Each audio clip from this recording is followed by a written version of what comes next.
Kedves vendégek, kedves hallgatók, mindig öröm, ha egy hölgyet jelenthetünk be ebben az elférfiasodott szakmában. Öreg szemeinknek egy kis frissítő jutalom.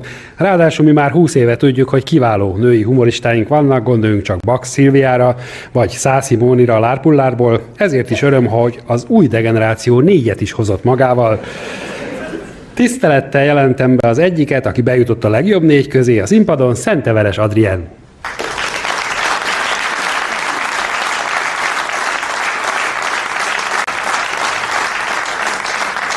Szép jó estét kívánok, sok-sok szeretettel köszöntök mindenkit, én Szenteveres Adrien vagyok, tisztánlátó és OK és jövendőmondó. Általában optimistának vallom magam, és pozitívan gondolkodom a jövőről, és van egy 5 éves kisfiam, aki hál' Istennek szintén örökölte az optimista látásmódomat. Bár ma reggel úgy éreztem, hogy olyan távol áll tőle a pozitív gondolkodás, mint Nótár Miritől a tiszta hangok. Kijön kisfiam reggel álmos szemekkel. Anya, láttad, hogy kinyílt a karácsonyi kaktusz? Mondom, igen, kisfiam, láttam, enyhe fáziskéséssel. És azt láttad, hogy ez pont olyan, mint a mi családunk? Hogy érted, kisfiam? Én vagyok a virág, te vagy a szára, apa pedig a gyökér. Hát, mint említettem, én tisztán látó vagyok, sajnos nincsen semmilyen spirituális képességem, semmilyen természetfeletti képességgel nem vagyok megáldva. Ez összesen annyit jelent, hogy én minden nap tisztán látom, hogy holnap nem lesz kedvem korán felkelni. És a gyerekemet oviba vinni, főleg, hogy a férjem tisztán alvó. Ez se egy spirituális foglalkozás, összesen annyi történik, hogy ő délutáni műszakban dolgozik. Az oviba egyébként megkérdezték tőle, hogy apa mivel foglalkozik? És a gyerek rajzolt egy ágyat. Majd utána odament az óvónéni csillogó szemekkel, hogy kisfiam, de hát mégis apa mivel foglalkozik? Mire a gyerek? Apa, fekszik és alszik. Hát igazából én is bajba vagyok a koránkeléssel, nagyon nehezen indul az agyam reggelente, és a Winchesterem nehezen pörög fel. Például valamelyik reggel 7-kor ment el a párom ügyintézni, akit Gábornak hívnak, és simán megkérdeztem tőle, hogy hova mész, Bence. Hát ezt így nagyon nehéz volt kimagyarázni.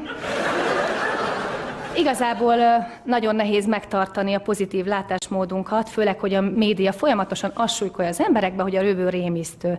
Általában az a tendencia, én azt figyeltem meg, hogy a médiában egy jó hírt rögtön egy rossz hír követne. Például hétvégén végre itt a napsütéses idő, jön a tavasz. Rögtön jön a rossz hír, Fási Ádám bejelentette, Zsulike abba hagyja az éneklést. De ez még nem a rossz hír. A felszabadult TV-blogban Kassa Tibi fog logopédiai szemináriumokat tartani. Ez így már sokkal keményebb. Egyébként a bulvár sajtó is nagyon szereti a rossz híreket, és mindenből a rossz dolgokat kihozni. Rólam 2 darab bulvárcikk született, ugye kevés a női humorista. Az egyiknek az volt a címe, hogy Adrien betört. Alatta 8-as betűnagysággal a humorbizniszbe. Na most már másnap jelezte 2 ügyvéd ismerősünk, hogy segítene. A másik cikknek az volt a címe, hogy Adrient a pia vitte jó útra.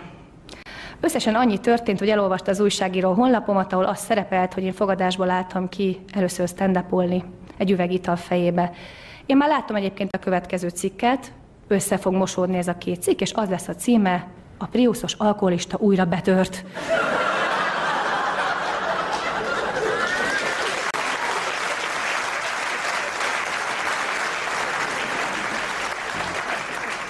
Hát egyébként megkérdeztem a Google-t is, a kereső robotot, hogy pozitívan vagy negatívan gondolkozik-e a jövőről.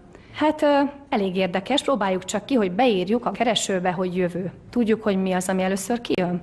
Tiroli szalonnás pizza kedvező áron. Hogy ez hogy? Ezt egyszerűen nem tudom hova tenni, tényleg. És elkezdett tekerni az agyam, hogy hozom össze a szalonnás pizzát a jövővel, de nem lettem beljebb, viszont szerepelt ott egy telefonszám. Fölhívtam a számot, jó napot kívánok, Renáta, pizza rendelés. Mondom, jó estét kívánok, Szenteveres Adrien vagyok, tudta, hogy a jövő maguknál kezdődik. Beszédes csönd következett, mire a lány, főnök, már megint az elmebeteg a magánnyugdíjpénztártól. Hát Hát a Google-lel lettem beljebb, a nagy testvér se segített ki a bajból, hogy megtudja már milyen lesz a jövő, de hát én nagyon optimista vagyok, és nekem határozott elképzelésem van a jövőről. Szerintem hamarosan gondolatmeghajtású csészaljakkal fogunk közlekedni. Szőkenők ugye hátrányba.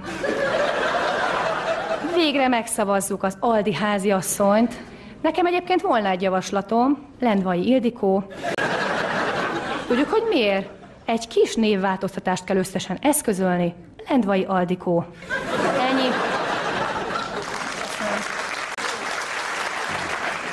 Hát volna még egy javaslatom, szerintem létre fog jönni a párhuzamos univerzum, összefonódik a múlt és a jelen. És milyen is lesz, hogyha a múlt nagyjai megjelennek a jelenbe? Hát ez is beindította egy picit az agyamat. A kis Mozart kiesik a Csillagszületik válogatóján. Puzsér Robertnek nem tetszik a frizurája. De Beethovent is kiszórja, mégpedig az idősebb Beethovent, neki összesen annyit mond, fiam, neked nincs hallásod. Patuska Szilveszter magára vállalja a Cibbank robbantását. Isaac Asimov, a robotika szakértője visszatér, és módosítja a robotika alaptörvényeit, miszerint a robotok nem támadhatnak emberre, kivételt képeznek ez alól a villalakók.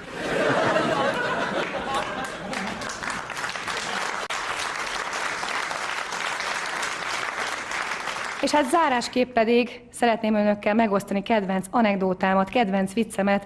Beteg elmegy a doktor úrhoz. Doktor úr, rövidlátó vagyok, nem jó a szemem. Doktor úr belekarol a betegbe, oda vezeti őt az ablakhoz. Látja maga a napot?